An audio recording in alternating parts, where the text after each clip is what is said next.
By 1807, Napoleon was preparing to attack Portugal. That country's long-term alliance with England was becoming a thorn in the emperor's flesh. It thwarted his ambition to enforce the Continental System throughout Europe and cut off all trade with England. What the British had done is they'd blockaded trade going to France and France's allies, but at the same time they'd sold vast quantities of material to anybody willing to buy it, and, particularly by smuggling it often, but also to sort of, as it were, allies or intimidated powers who are quite happy to do things by the back door. Napoleon's determined to stop this. The Continental System was simply a boycott by the entire continent, so Napoleon hoped, of British goods.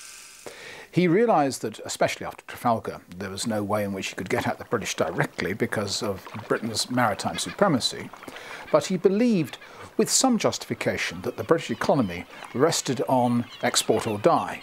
And so if he could prevent the British from exporting their manufactured goods to the continent, the British economy would get into difficulties and the British would be forced to make peace on Napoleon's terms.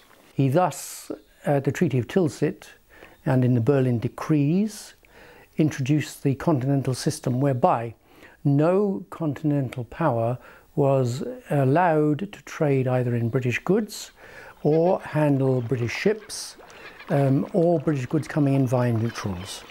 The only problem is that a trade embargo of this nature is a two-edged weapon. It cuts both ways. And the big question was, who was going to die first?